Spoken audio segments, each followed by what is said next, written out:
Apocalipse 2, do versículo 8 até o versículo 11. Ao anjo da igreja em Esmirna escreve: estas coisas diz o primeiro e o último, que esteve morto e tornou a viver. Conheço a tua tribulação, a tua pobreza, mas tu és rico, e a blasfêmia dos que a si mesmos se declaram judeus e não são, sendo antes sinagoga de Satanás. Não temas as coisas que tens de sofrer. Eis que o diabo está para lançar em prisão alguns dentre vós, para ser dispostos à prova, e tereis tribulação de 10 dias. Sê fiel até a morte, e dar-te-ei a coroa da vida. Quem tem ouvidos, ouça o que o Espírito diz às igrejas. O vencedor, de nenhum modo, sofrerá dano da segunda morte. Muito bem, recordando rapidamente o que nós vimos até agora. Este livro foi escrito à igreja dos últimos tempos, dos últimos dias. Os últimos dias são um período dentro da história, especialmente dentro das Escrituras, são todo o período que começa na primeira vinda do Senhor Jesus e só se concluirá na segunda vinda do Senhor Jesus. Todo esse período é chamado de últimos dias nas Escrituras. As igrejas que vivem nesse período, o Senhor Jesus enviou uma mensagem especial. Não é por um acaso que ela está colocada dentro da Bíblia, que não está organizada de forma cronológica, mas especialmente este livro foi colocado como o último livro da Bíblia, porque é assim que ele deve ser entendido e usado, como a mensagem última do Senhor Jesus para a igreja. E João diz no capítulo 1 que bem-aventurados são aqueles que ouvem e aqueles que leem as profecias deste livro, porque essas profecias não foram dadas para ficarem ocultas, guardadas, para ficarem secretamente guardadas do povo. Muito pelo contrário, essas profecias foram dadas para que a igreja lesse e através dessas profecias a igreja fosse fortalecida para permanecer fiel, para perseverar em meio às grandes lutas e aflições dos últimos dias. O livro de Apocalipse foi escrito, sim, com uma linguagem difícil para nós, ocidentais, para nós que não somos da tradição dos judeus. Por quê? Porque a literatura foi escrita para que os primeiros leitores, que eram em grande parte judeus, e os que não eram, estavam acostumados com a literatura judaica, fizessem as conexões entre as imagens que são fornecidas por João, ao entendimento de qual o significado essas imagens tinham para aqueles que estavam lendo, especialmente o povo de Deus. Por isso, João vai usar uma linguagem que é também chamada de a linguagem do templo, ou seja, era a linguagem da religião judaica. Então, candeeiros, candelabros, estrelas, e nós vamos ver vasos, trombetas, e nós vamos ver várias figuras dentro desse livro que podem ser explicadas a partir de uma leitura do Antigo Testamento. E então, este é o código para decifrar o que está em Apocalipse. Todo o escrito do Antigo Testamento, porque todas as imagens que vão ser usadas por João podem ser decifradas, algumas até o próprio João já dá o significado no texto, e outras nós podemos facilmente encontrar o significado delas olhando para o Antigo Testamento. Mas especialmente, depois dessa introdução que João faz no capítulo 1, falando da importância, falando que quem envia este livro, quem manda escrever este livro é o Senhor, o Pai, o Filho e o Espírito, e esta mensagem é uma mensagem de esperança, de conforto, e é uma mensagem de ânimo para a igreja. Então, o Senhor começa exatamente a primeira série de setes que o Senhor Jesus usa para falar com o seu povo, com a sua igreja. E essa primeira série são 7 cartas escritas a 7 igrejas reais, igrejas que existiam no final do 1º século, na região da Ásia Menor, onde hoje é a Turquia. Algumas dessas cidades existem até hoje com o mesmo nome, algumas não. Algumas tiveram o nome e a posição geográfica mudada, mas essas cidades realmente existiram. Em qualquer livro de história ou de geografia, você vai encontrar a citação a respeito dessas cidades. Os acontecimentos que fizeram parte da história dessas cidades podem ser encontrados em livros.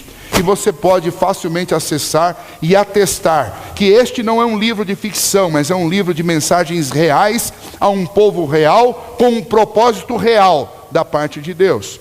A carta que nós acabamos de ler foi uma carta escrita à igreja de Esmirna. A igreja de Esmirna ficava numa cidade que hoje nós chamamos de Esmirna e que existe hoje lá na Turquia com este nome.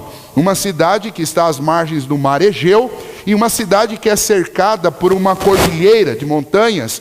E essa cidade, naquela época, ela já era uma cidade muito famosa, assim como a cidade de Éfeso, que nós estudamos hoje pela manhã. Se a cidade de Éfeso, naquela época, poderia ser considerado como a cidade de São Paulo para a Ásia Menor, a cidade de Esmirna pode ser considerada como a cidade do Rio de Janeiro para o Brasil hoje. Se uma era o centro comercial, como Éfeso era, Esmirna era o centro cultural, o centro religioso da adoração, especificamente ao imperador. Este lugar era um lugar onde as pessoas não iam para fazer negócios, mas elas iam para alimentar sua mente com cultura ou para alimentar o seu coração com religião. Este era o lugar chamado Esmirna. O porto não era um porto, economicamente falando, um porto muito importante, mas era o lugar onde desembarcava a cultura.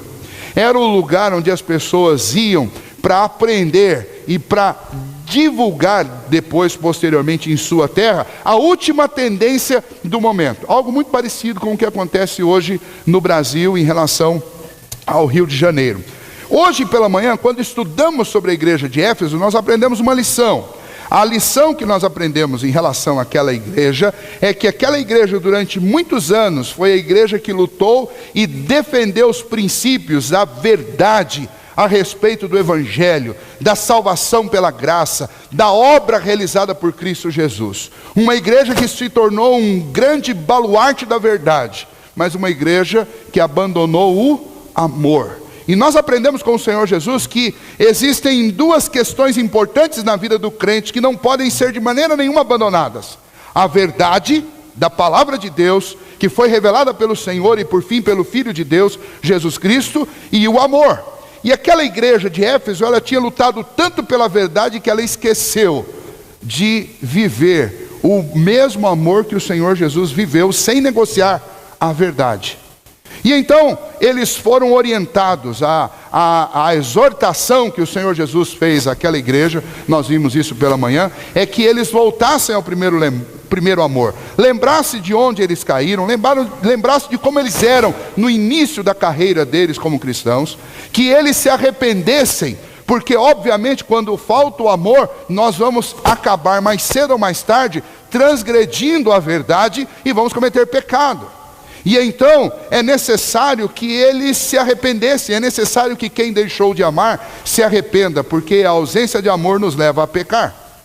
E então, por fim, a exortação do Senhor Jesus foi que eles voltassem atrás e que eles realinhassem a caminhada deles com o que eles aprenderam de Jesus e dos apóstolos e voltassem a perseverar no caminho da verdade e do amor. Muito bem, esta foi a mensagem que nós ouvimos de manhã. Agora à noite nós vamos continuar. E a segunda mensagem que nós vamos ouvir nos é apresentada aqui nesta carta escrita à igreja de Esmirna. É interessante ainda em termos de contexto, para que a gente entre bem seguro na mensagem, é que esta cidade, naquela época, o nome vinha de uma raiz, que é a raiz Esmir. E Esmir era o nome dado a uma planta. Com esta planta se produzia uma essência, um perfume, que era chamado de mirra. Um perfume que nós conhecemos muito bem no Evangelho, que ele é apresentado em dois momentos muito especiais no Evangelho. Tanto quando os magos presenteiam a Jesus no seu nascimento, quanto também quando ele é sepultado, eles embalsamam o seu corpo e envolvem com mantos molhados com mirra. E você pode encontrar isso no Evangelho de Marcos. E você vai ver que o Senhor Jesus foi embrulhado em panos que estavam umedecidos com este perfume, chamado mirra. A cidade tinha esse nome não por um acaso. Ela tinha esse nome porque ali era não só um lugar de produção destas folhas, desta planta que gerava esta essência, quanto também era um lugar de comercialização da mirra. Então o nome acabou associando, o nome do principal produto da cidade ficou associado ao nome da cidade, ok? Então, um outro fato interessante sobre essa cidade é que ela tinha lá uma famosa rua de ouro, e essa rua era a rua percorrida para o culto a César. Culto a César, quando você ler isso em algum livro ou ouvir em alguma pregação, culto a César não é propriamente a César, o imperador César, mas culto a César era o culto a todo imperador romano, não importa qual era. César era um nome genérico para o próprio imperador. E então, o que nós encontramos lá em Esmirna era um culto oficial ao imperador.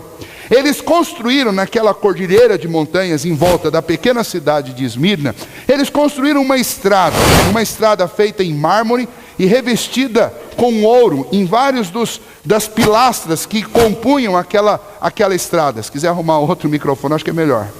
Que compunham aquela estrada. E então, quando as pessoas passavam por aquela estrada, elas iam se deparando com a suntuosidade daquele culto ao imperador.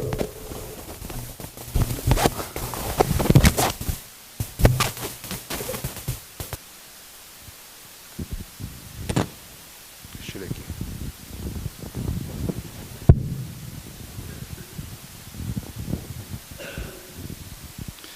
Quem sabe um dia a gente não vai mais precisar de microfone.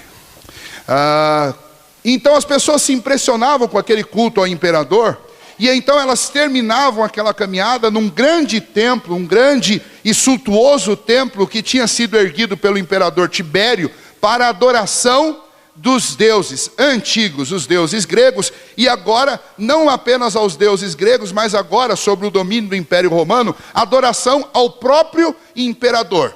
O interessante é que quem olhava de baixo, lá da cidade de Esmirna, para essa estrada de ouro que culminava no templo, que também podia ser visto de longe, enxergava a visão como que de uma coroa em torno daquelas cordilheiras. Então, eles tinham uma visão como uma coroa. Então, essa coroa ela vai ser chamada de Rua de Ouro, ou a coroa do império. Era o lugar da adoração ao imperador.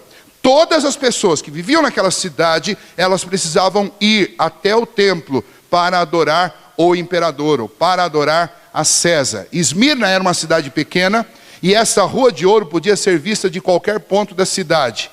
E você, se você morasse lá, pelo menos uma vez no ano, você precisaria ser visto caminhando por aquela estrada e indo até o templo para adorar o imperador. Isso era absolutamente necessário e inegociável para os moradores daquela cidade. Agora imagine você participar ou ser membro de uma igreja nesta cidade, onde o culto ao imperador é obrigatório, e onde todo mundo pode ver e pode conferir se você foi ou não ao imperador ou ao templo do imperador para adorá-lo. Essa era a realidade daquela igreja. Aquela igreja é uma igreja que está debaixo de grande perseguição.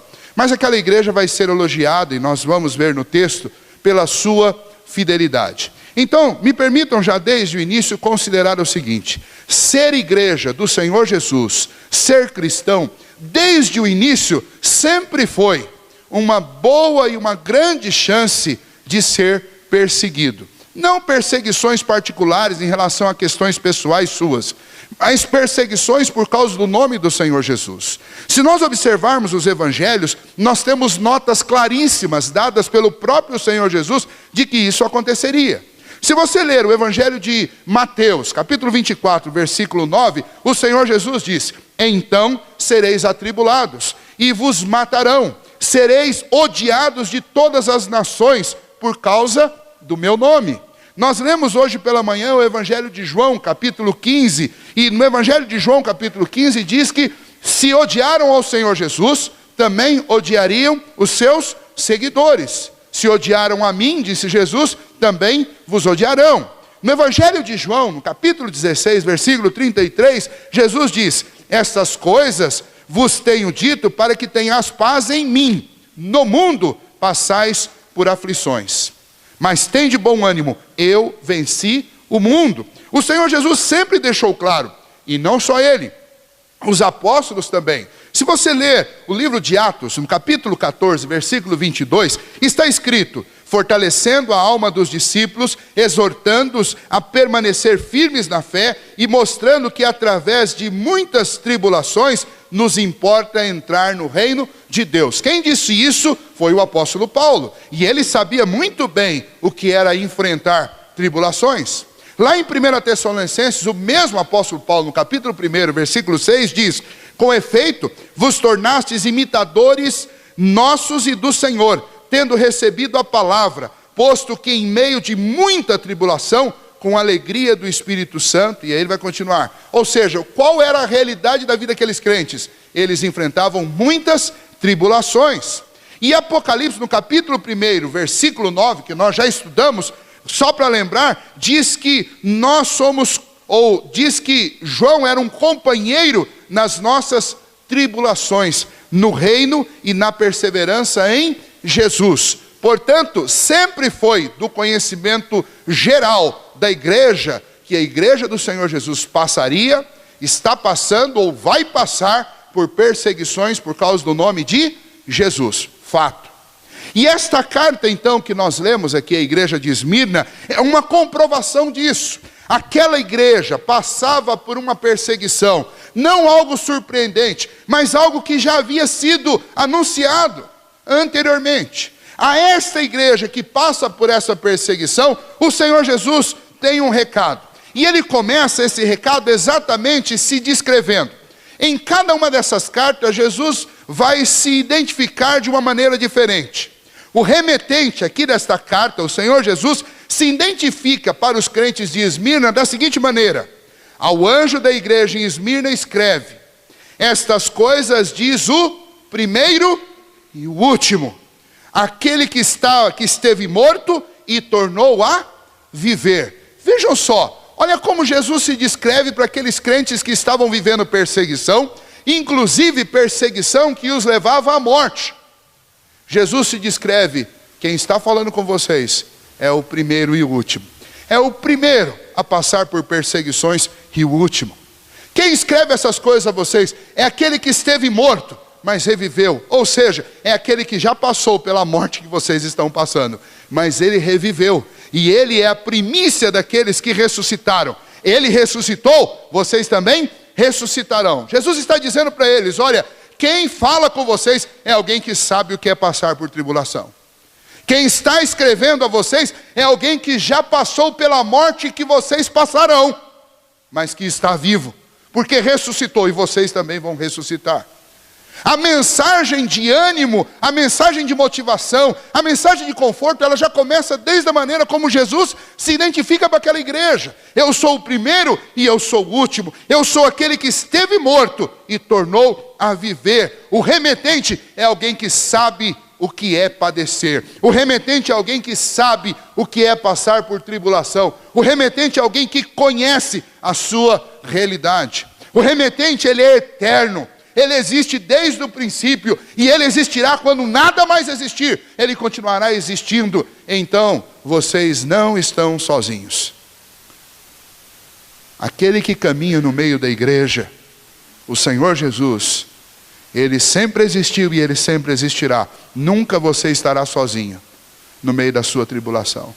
E se a sua tribulação te levar à morte, aquele que está no meio da igreja é aquele que foi morto, mas reviveu.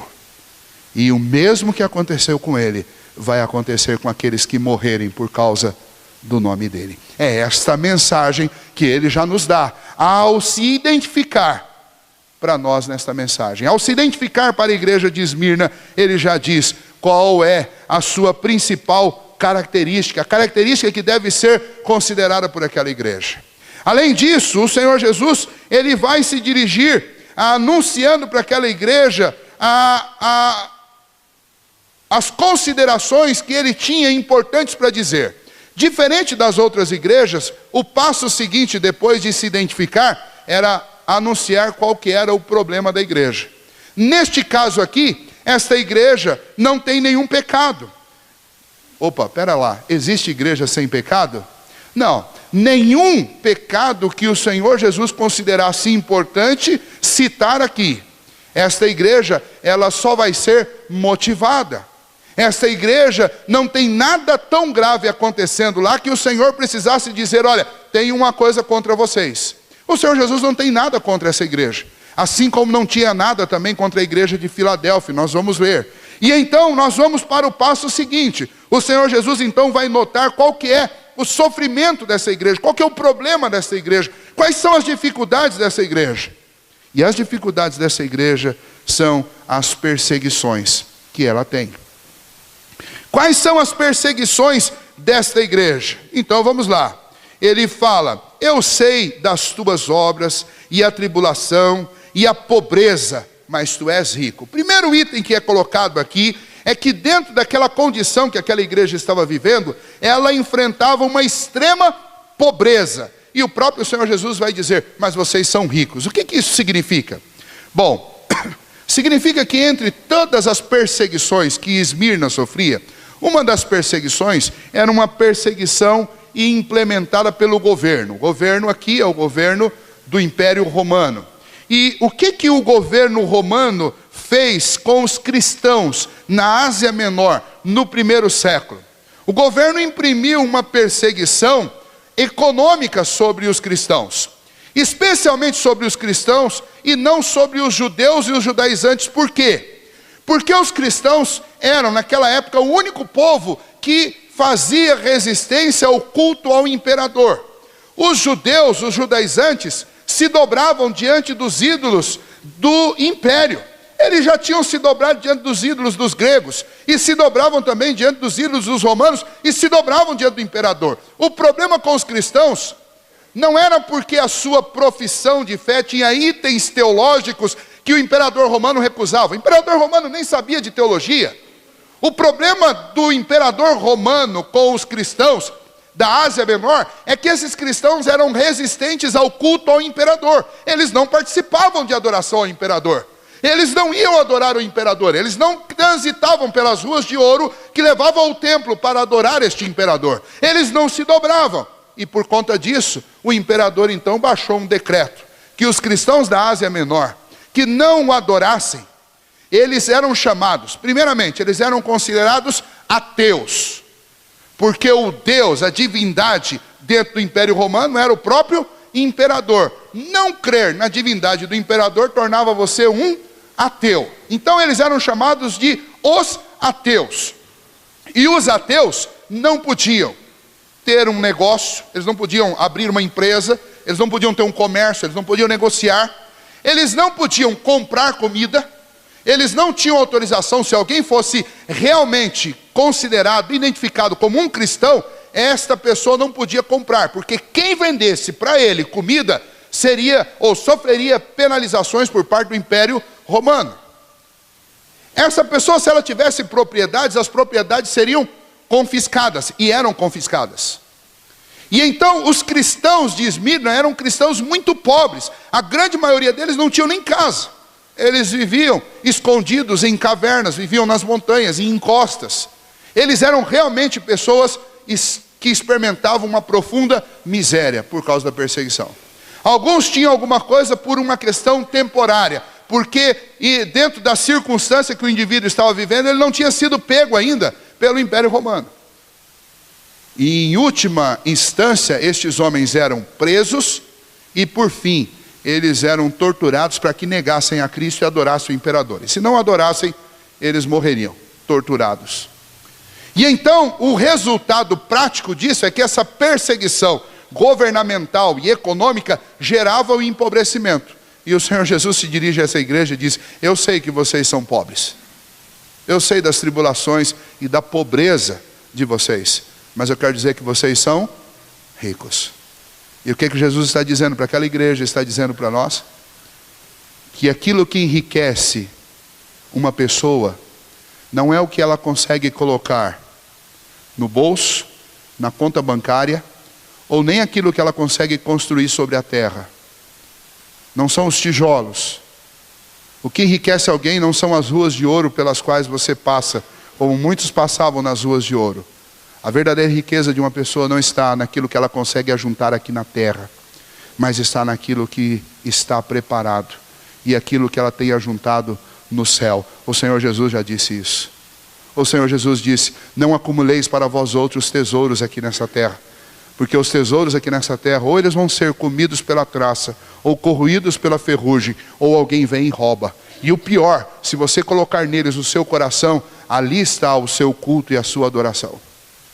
Porque onde está o teu tesouro, aí também estará o teu coração. E aí Jesus faz um baita no elogio para aquela igreja. Jesus disse: vocês são pobres, mas vocês são ricos. Porque vocês perderam tudo por causa do nome de Jesus. Mas vocês ganharam tudo por causa do nome de Jesus. Não aqui, na glória. E então nós já temos um primeiro alerta para nós. Se o Senhor Jesus não estava criticando aquela igreja por causa disso, mas certamente esta mensagem, ela serve para nos chamar a atenção. Porque se a nossa condição, por uma questão circunstancial, nós não estamos sendo perseguidos por causa do nome do Senhor Jesus. Mas se a nossa condição aqui é boa, e se nós até experimentamos algum tipo de riqueza sobre essa terra, isso de fato não significa que eu sou rico.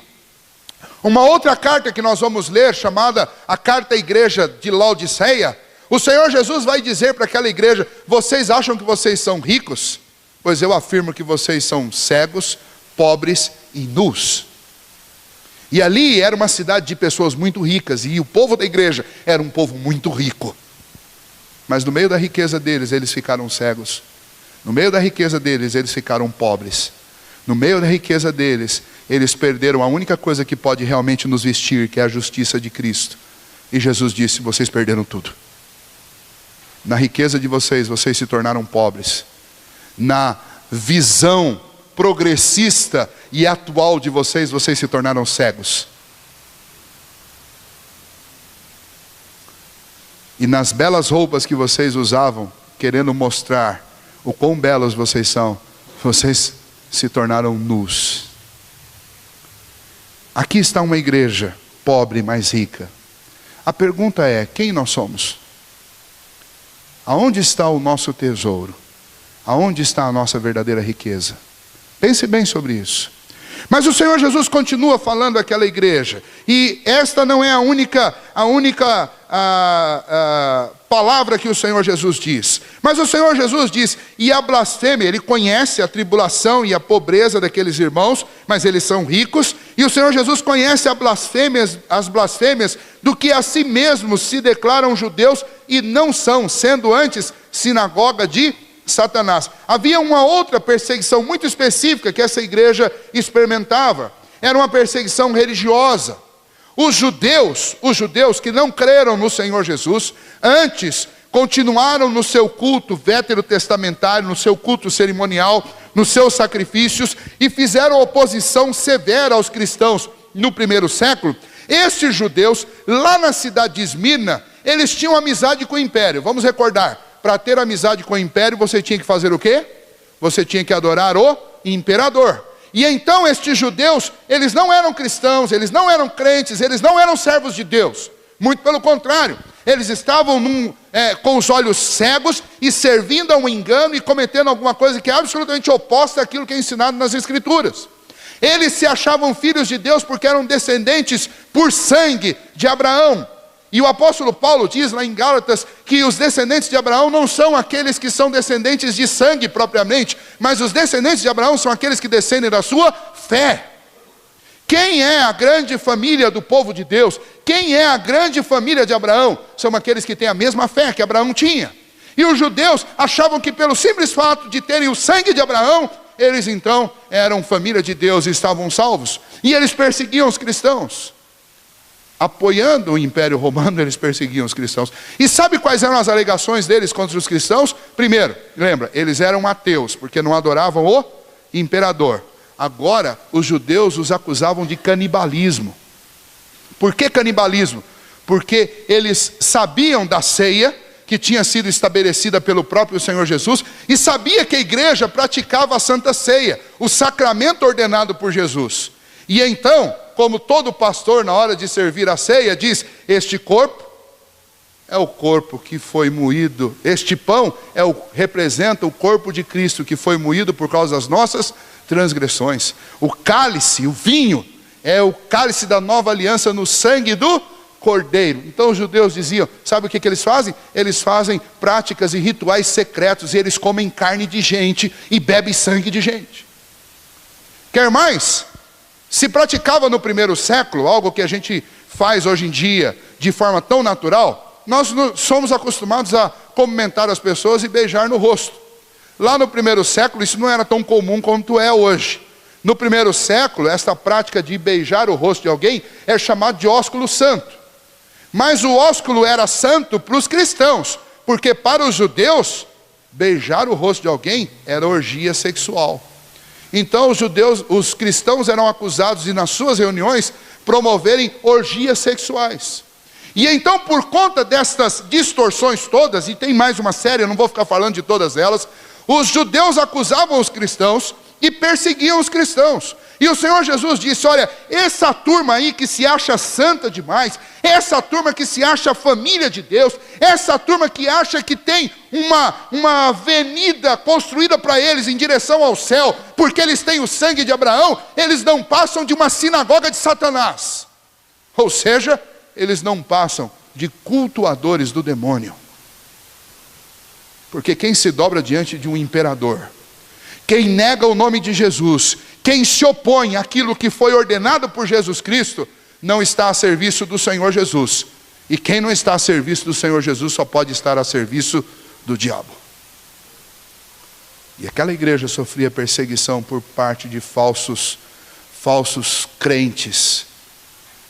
E então, por conta disso, o Senhor Jesus diz para eles, olha, conheço a blasfêmia dos que a si mesmos se declaram judeus, e não sendo judeus, antes são sinagogas de Satanás. O Senhor Jesus diz algo maravilhoso para aquela igreja. Ele diz assim, olha, você pode achar que ninguém sabe o que está acontecendo com vocês, vocês podem achar que ninguém sabe a verdade do que vocês fazem, mas Jesus está dizendo, eu conheço, eu sei da sinceridade de vocês, eu sei do que vocês estão fazendo, eu conheço o coração de vocês. Vejam que grande segurança há nesta mensagem. Jesus sabe das suas intenções. Isso também é algo que nos alerta, porque se Jesus sabe, e se as minhas intenções não forem genuinamente boas também, o Senhor Jesus sabe. Conheço a tua tribulação, conheço a tua pobreza, conheço a perseguição e a blasfêmia daqueles que dizem coisas contra vocês. É tão duro quando alguém diz uma inverdade contra a gente, não é? É tão duro quando alguém começa a fazer afirmações sobre você e você sabe que não é verdade.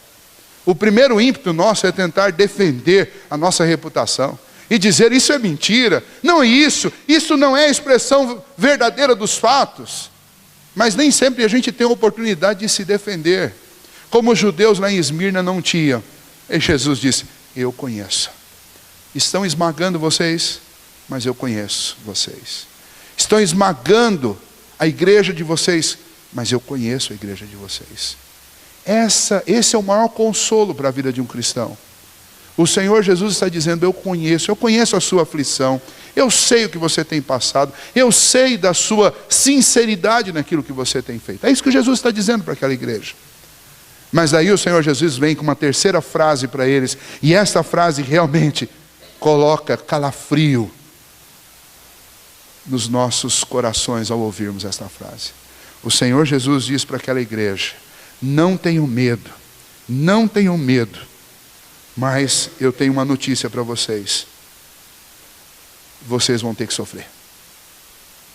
O Senhor Jesus diz no versículo 10, não temas as coisas que tens de sofrer. E mais, ele vai dizer, eis que o diabo está para lançar em prisão alguns dentre vós, para ser dispostos à prova, e tereis tribulação de 10 dias, ser fiel até a morte, dar-te-ei a coroa da vida. Ah, que mensagem dura. Mas dentro desta mensagem dura tem duas frases do Senhor Jesus que são maravilhosas. A primeira traz uma palavra que é repetida na Bíblia, uma das palavras que são mais repetidas em toda a Bíblia. Não temas. E a outra, sê fiel. São duas palavras que um cristão não pode esquecer jamais. Não temas. Vejam só, por que eu não devo temer?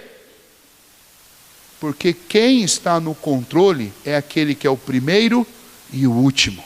Quem está no governo de todas as coisas é aquele que é o alfa e o ômega. Todas as coisas que ele faz cooperam para o bem daqueles que amam a Deus, para que eles se tornem como Cristo Jesus. Não temas por quê? Não temas porque estas coisas vocês têm que sofrer. Eu não sei o que eu tenho que sofrer. Quem sabe o que você tem que sofrer? A gente que é pai experimenta um pouquinho disso, numa proporção infinitamente menor, eu acredito, do que Deus. Quando os nossos filhos nascem, a gente olha para eles, e é tão bonitinho, é tão legal, e é tão bacana, mas a gente começa a pensar, rapaz, você não sabe o que você vai ter que passar. Você terá muitas provas para vencer. Você terá muitos obstáculos para atravessar.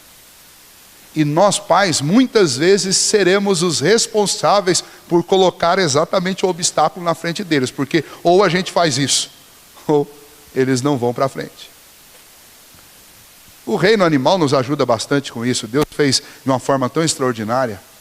Mas os pássaros, eu fico imaginando, se os pássaros pudessem ter sentimentos como nós temos, e racionalizar as coisas como nós racionalizamos. Imagine se você fosse uma mãe pássaro e você tivesse que empurrar o seu filho para dar o primeiro voo de cima do ninho.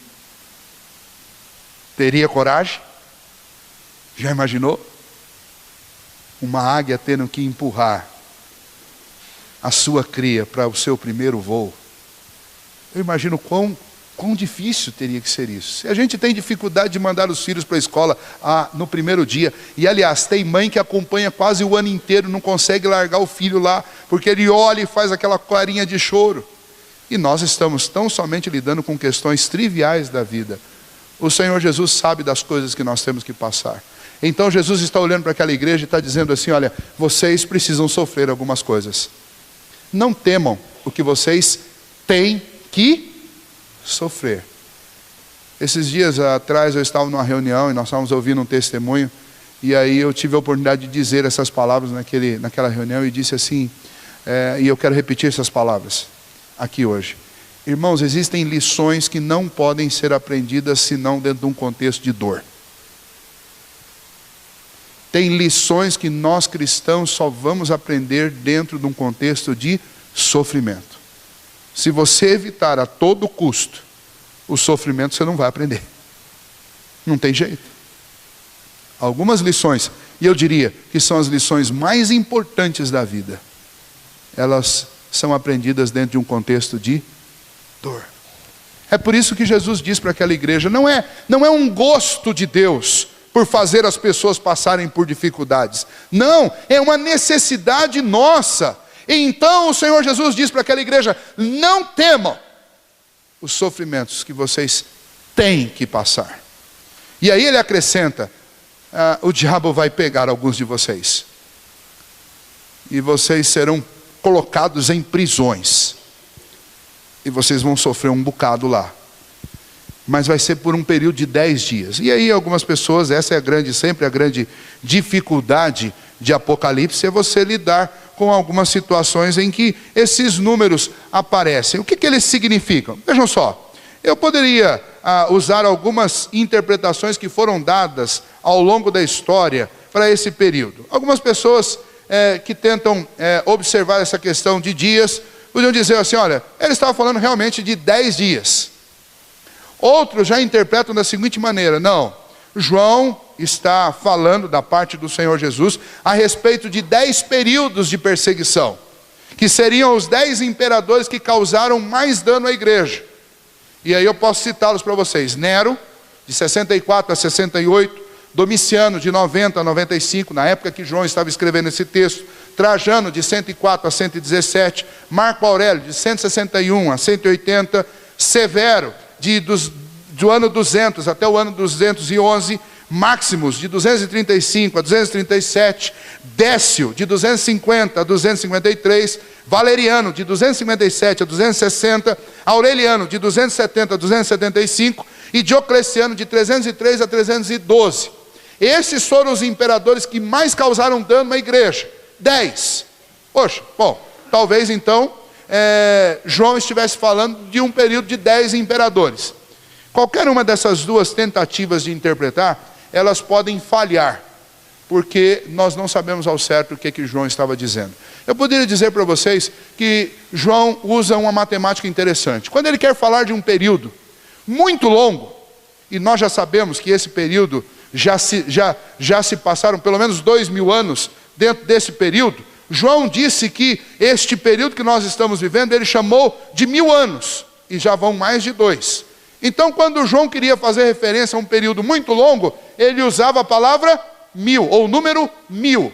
Para fazer referência a um período mais curto, ele usou a referência à palavra 10. Ele não está falando de 11 dias, de 9 dias, nem de 10 dias, mas ele estava falando de um período menor do que o período de todos os últimos, ou de todo esse tempo chamado de últimos dias. Então, perfeitamente caberia os 3 primeiros séculos da era cristã aqui dentro. O que João está dizendo é: vocês vão ter um período, vocês, cidade de Esmirna, de perseguição. Não é um período muito longo, mas também não é um período muito curto. É um período dentro dessa história dos últimos dias em que vocês serão perseguidos. O interessante é que este período tem data para começar e tem data para acabar. Esta data eu não sei, nós conhecemos aproximadamente, mas Jesus conhece. E realmente a perseguição dentro da cidade de Esmirna, ela durou pelo menos 3 séculos. Mas depois ela acabou. Quando Constantino assumiu o governo do império, ela cessou. Não só lá, mas em toda a área do Império Romano no final do 3º século. E então o que João está nos ensinando, e a mensagem que nós recebemos da parte do Senhor Jesus, é que todas as tribulações dessa vida são temporárias.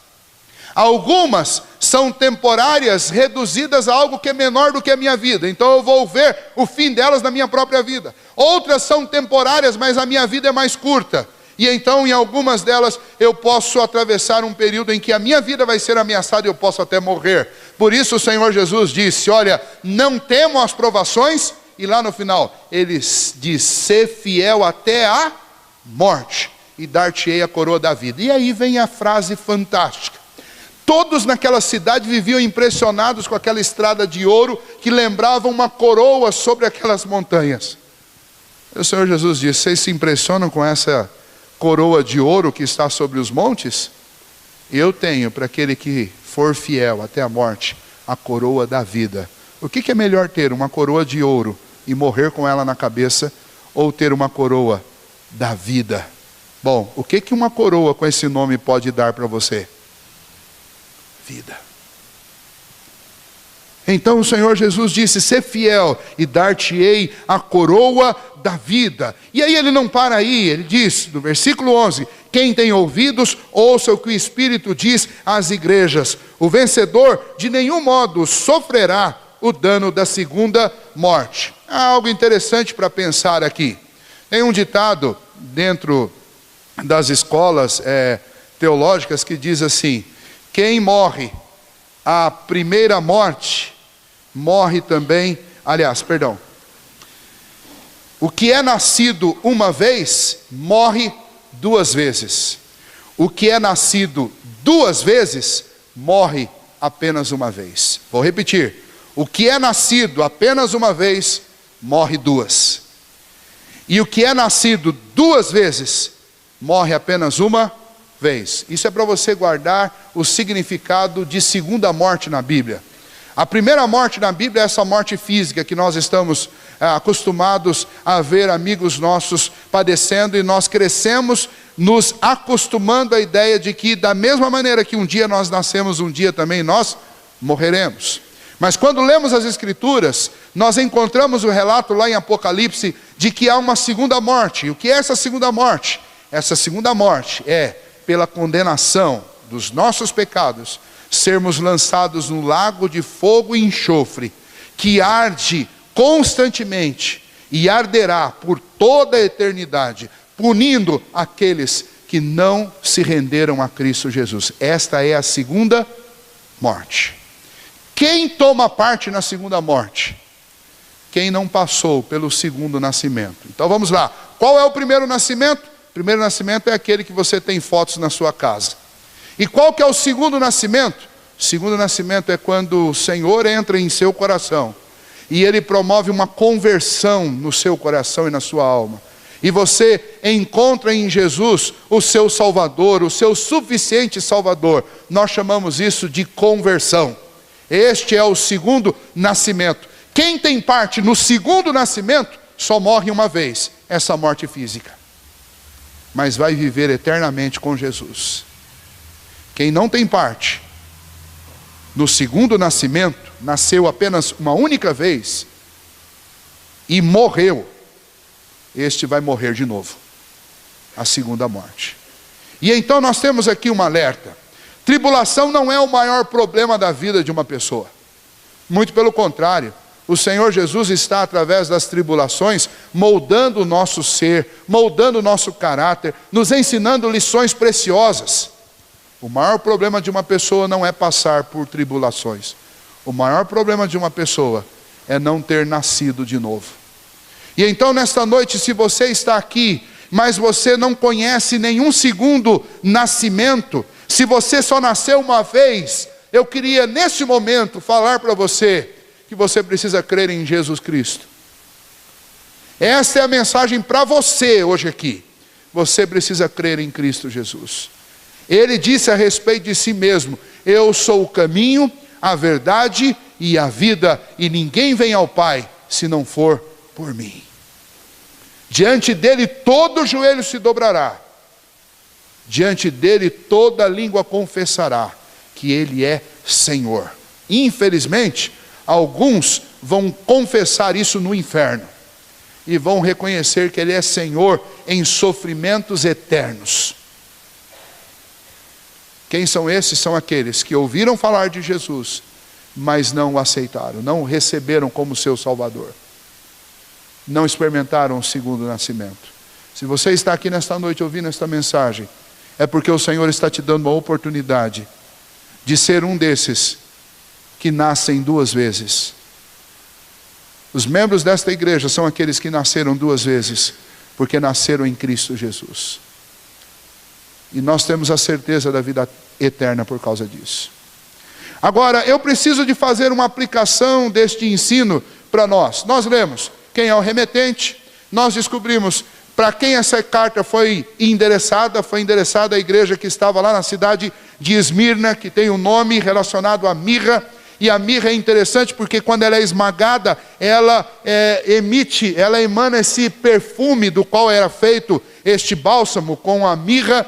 E então, esta igreja era um grande exemplo do nome daquela cidade, porque o Senhor Jesus estava permitindo que essa igreja fosse esmagada, mas ao ser esmagada, essa igreja, ela exalava o perfume de Cristo Jesus, através do seu sofrimento, porque ela era fiel, e ela permaneceu fiel até a morte. Nós temos um grande problema, irmãos, com esta palavra fidelidade.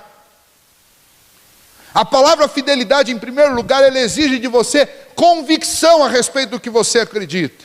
E nós vivemos numa época de poucas convicções.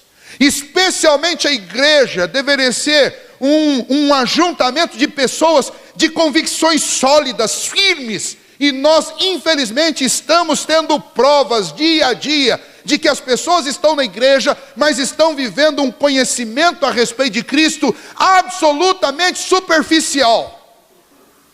E esta carta é um alerta para você que tem vivido superficialmente, porque quem vive superficialmente não tem convicção, e sem convicção você não vai permanecer fiel nem uma tempestadezinha dessas pequenas que acontece. Quanto mais atribulações como essas que foram anunciadas para a igreja de Esmirna.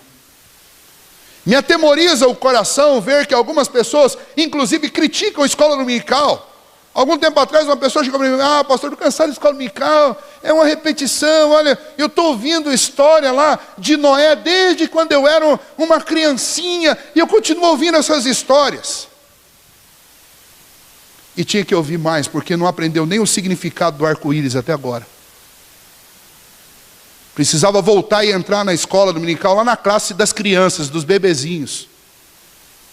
Nós estamos vivendo uma crise terrível na igreja, que é falta de convicção. Aparecer na igreja só no domingo à noite, deixa eu te dizer uma coisa, meu querido. Se você está tentando aliviar a sua consciência, eu até entendo. E você vem aqui ouvir alguma coisa para tentar aliviar a consciência. Estou falando agora com os crentes, os membros dessa igreja, ou de outra igreja que esteja aqui. Mas se você não vem em escola dominical, não vem em estudo bíblico na quarta-feira, não participa de instituto, não lê sua Bíblia em casa, não ora, não adianta você vir aqui no domingo para aliviar a sua consciência. Porque gente com consciência aliviada não vai resistir às provações que nós temos que passar. Não vai atravessar. Falta de convicção gera infidelidade. E infidelidade, sabe o que é? É quando você é submetido a uma prova e você não consegue atravessar a prova, daí você negocia. Você negocia a verdade, você negocia princípios, você negocia valores. Isso é infidelidade. Nós estamos começando um período que é o período do fim da história da igreja. O Senhor Jesus anunciou isso. Mateus 24 diz que no final o amor de muitos esfriaria. Igreja deixaria de ser igreja. Vindo do hemisfério norte para cá, isso está acontecendo. Lá na Europa, em muitos lugares onde existiam igrejas, hoje existem boates. Na América do Norte, em muitos lugares onde existiam igrejas, hoje existem cinemas e danceterias. E o mesmo que aconteceu lá vai acontecer aqui também. Sabe qual foi o problema dessas igrejas todas? Elas foram submetidas a provações e tribulações. Mas quando elas foram provadas e atribuladas, elas eram tão superficiais que elas não conseguiram resistir. Pastor, por que o senhor está falando sobre isso hoje? Eu estou falando porque eu estou lendo Apocalipse com vocês. Eu não escolhi esse texto. Eu estou seguindo o fluxo do texto. Mas foi bom que o fluxo do texto deu exatamente nesse final de semana. Sabe por quê? Nós não estamos sendo perseguidos e obrigados a fazer nada. Nessa época aqui, eles eram obrigados a se dobrar diante do imperador, senão morriam. Daqui a pouco eu vou encerrar lendo o depoimento de Policarpo. Policarpo era o pastor da igreja de Esmirna, e ele foi morto dentro de uma arena. E eu vou ler para vocês as palavras de Policarpo. Então, nessa época, as pessoas eram obrigadas a tomar atitudes, a fazer coisas. Nós não estamos passando por nenhum tipo de perseguição que me obrigue a fazer nada. Mas nós estamos passando por alguns conflitos ideológicos. Conflitos ideológicos são conflitos de ideias. E eu vou dar um exemplo para vocês. Vem se acentuando o debate a respeito das relações e da legalização da relação de pessoas do mesmo sexo. Cristãos vêm sendo criminalizados dentro do debate por causa de uma suposta homofobia. Bom, definição de homofobia é quando você abusa de uma pessoa, comete um crime contra uma pessoa, seja verbal, seja físico, por causa da opção sexual dessa pessoa. Significa, ou em termos práticos, você ver dois homens andando de mão dada ou se beijando em algum lugar e você ir lá e pegar uma pedra e tacar nessa pessoa. Isso é homofobia. Mas debater ideias não é homofobia e nem é crime. Expressar opinião e convicção não é homofobia. Mas aqui no nosso país estão tentando criminalizar a igreja por ter opinião. E então, os Estados Unidos, neste final de semana, ele aprovou na Suprema Corte o casamento entre pessoas do mesmo sexo. Vejam só, conquistaram isso? Paciência, é lamentável. Um país que foi o grande celeiro das missões cristãs, inclusive foi o país responsável por mandar missionários aqui para o Brasil. E, infelizmente, um país que é um país protestante, negociou a verdade sobre o altar do suposto, que eu não acredito que seja, amor. Mas as modinhas lá do Facebook foram lançadas, né? E aí todo mundo foi tentado a transformar sua foto numa fotinha policromática, imitando um arco-íris, que é um símbolo usurpado das Escrituras para ser o símbolo dos homossexuais. E aí a maior tristeza da vida de um pastor é ter que ver ovelhas suas pintando a fotinha de arco-íris para dizer, o importante é o amor. Que lindo! Por que você não ama então um psicopata? Por que você não homenageia os estupradores? Faz uma homenagem na sua página de Face para eles. Faz uma homenagem aos alcoólatras que pegam o volante e assassinam pessoas na estrada. Faz uma homenagem para eles no seu Facebook. Porque o que estes movimentos estão querendo é o quê? Estão querendo aprovação pública. É pecado. Assim como a embriaguez é pecado, o vício é pecado, o assassinato é pecado, o roubo é pecado. A diferença é que os alcoólatras não estão pedindo para bater palma para eles. O sujeito que mata, os assassinos, não estão pedindo para ninguém bater palma para eles. Os adúlteros não estão pedindo para ninguém bater palma para eles. Mas os homossexuais querem que você bata palma para eles. E se você não bater, é homofobia. E daí alguns cristãos tão amorosos estão mudando o seu conceito e apoiando a legalização do casamento homossexual. Por quê? Por causa do amor. Deixa eu dizer uma coisa para você. O Senhor Jesus ensinou amor e verdade, sem negociar nenhuma das duas coisas. Eu não odeio nenhum homossexual. E digo a vocês que nós não devemos odiá-los. Porque o Senhor Jesus disse na sua palavra que nós devemos amar como Ele amou. E Ele amou pecadores. O apóstolo Paulo diz que a ninguém nós devemos ficar devendo coisa alguma, exceto o amor. Então, tudo que você conseguir amar uma pessoa ainda é pouco. Mas o mesmo Jesus que ensinou a respeito do amor, Ele desceu o chicote em quem estava fazendo coisa errada dentro da igreja dele. O mesmo Jesus que disse que nós devemos amar, e Ele amou, chegou para o jovem rico e diz o seguinte, ok, você me ama, você quer me seguir? Então venda tudo que você tem, dê aos pobres tudo que você tem e segue-me. Jesus não negociou com o jovem rico. E Jesus não negociou com ninguém a verdade. O apóstolo Paulo também não negociou, Pedro não negociou, nenhum deles negociou, a igreja de Esmirna não negociou. Porque amor não é justificativa para passar a mão na cabeça de ninguém. Amor não é justificativa para você mudar de opinião. Amor não é justificativa para você negociar a palavra de Deus, que está implantada em seu coração. Então, irmãos, me desculpe a sinceridade e a franqueza, mas o que tem faltado para a nossa igreja é convicção da verdade. Porque é por falta de convicção da verdade que nós cedemos a esse tipo de moda. É por falta de convicção da verdade que nós não conseguimos vencer nenhuma guerra ideológica. Imagine quando alguém estiver apontando uma arma para você e dizendo, você é cristão? Porque se você falar que você é cristão, você vai morrer agora. A gente está cedendo à pressão popular. Se eu não colocar a minha foto coloridinha, eu vou perder os meus amigos. Ontem eu gostei de um jovem da nossa igreja, escreveu um texto bacana lá. E uma porção de gente entrou contra ele. E eu falei, e aí? Encontrei com ele à noite, como é que foi? Perdi uma dúzia de amigos no Facebook. Eu falei, e aí? E aí? Paciência. Não dá para ser amigo de todo mundo. Tá certo.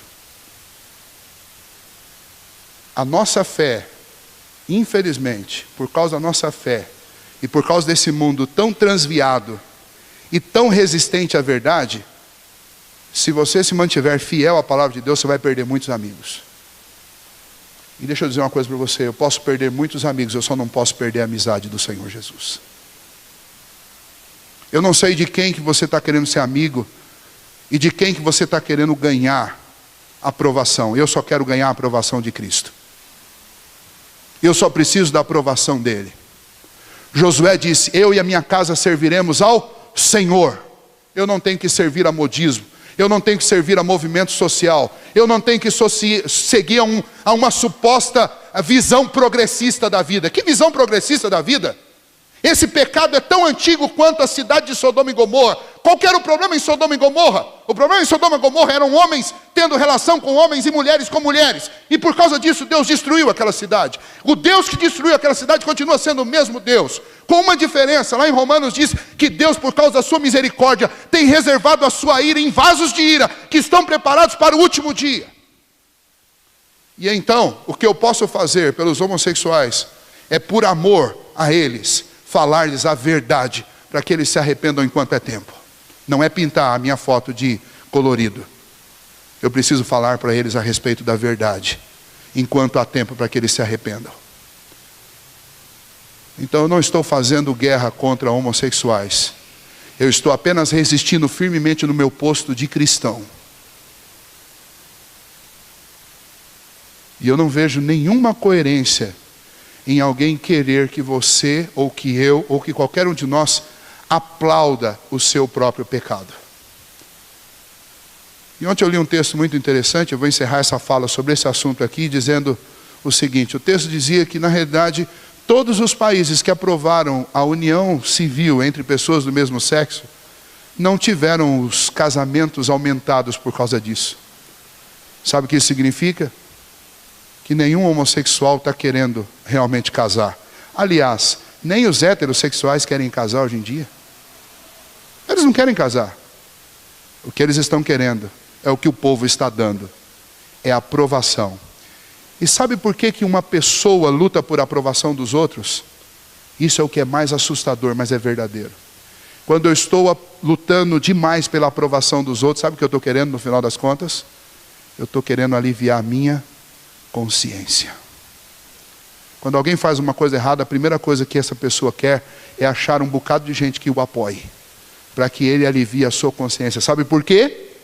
Porque Romanos capítulo 1 diz que Deus imprimiu a sua lei no coração dos homens.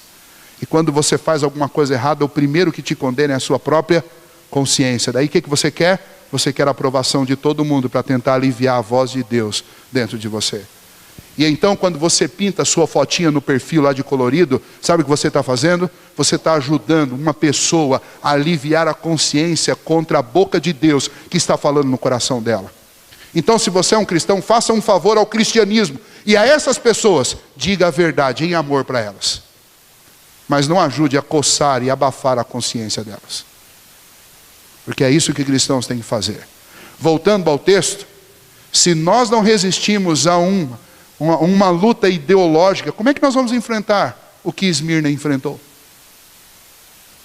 Sabe o que Esmirna enfrentou? Vou contar para vocês, encerrando, o testemunho do pastor Policarpo.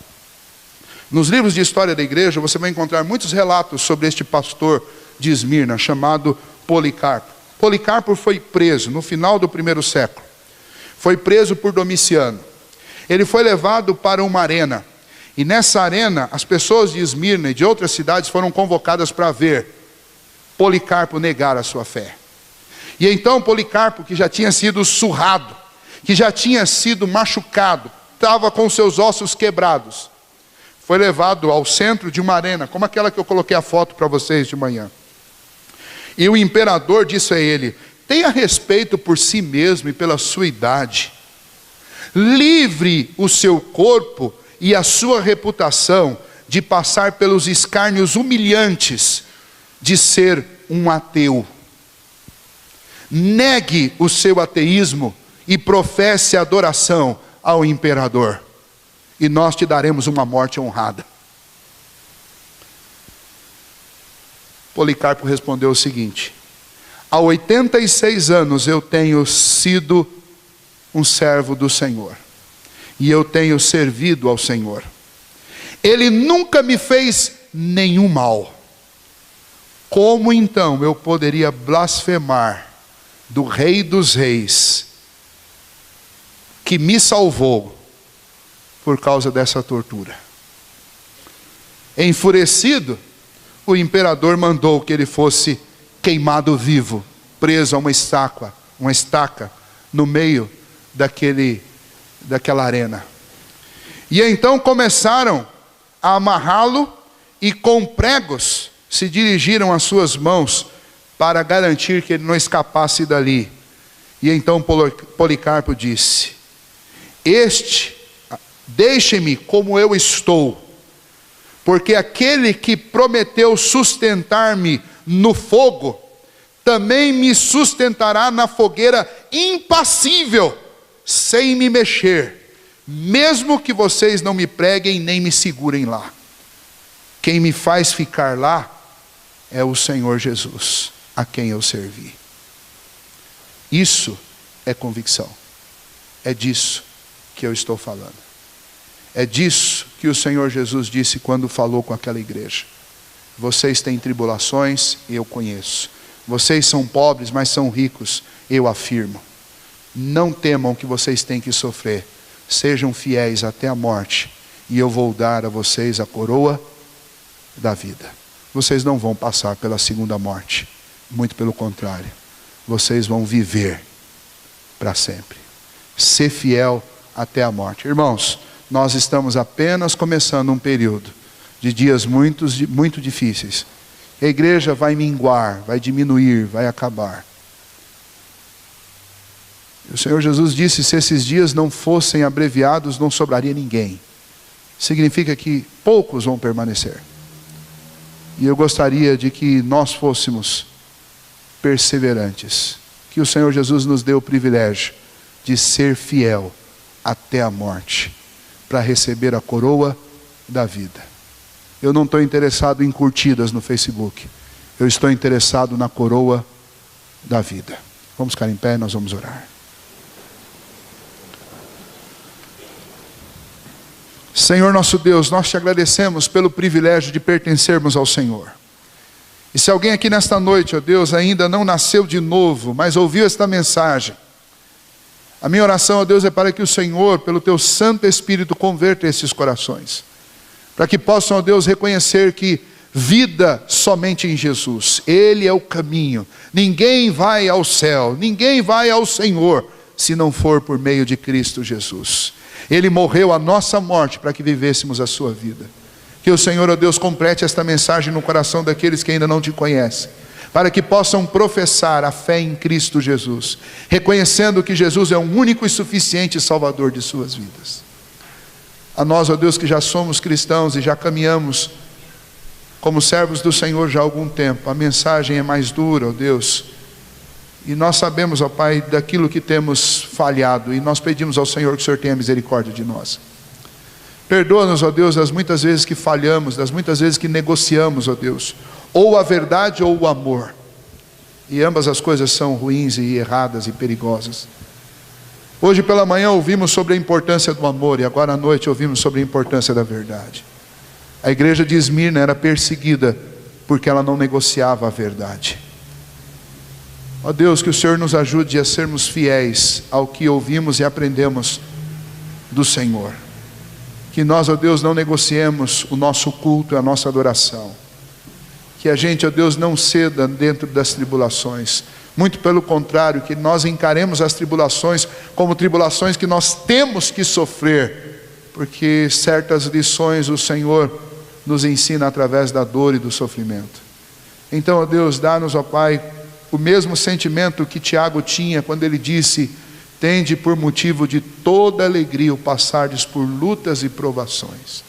Que assim também, ó Deus, nós não fujamos das perseguições, muito pelo contrário, encaremos, ó Deus, com alegria, porque é o Senhor mesmo que promove, ó Deus, essas tribulações na nossa vida, para que cresçamos.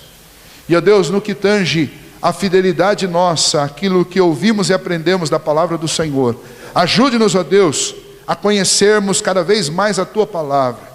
Enche o nosso coração, ó Deus, e a nossa mente de convicção, para que a gente não negocie jamais a verdade e a fé que recebemos do Senhor.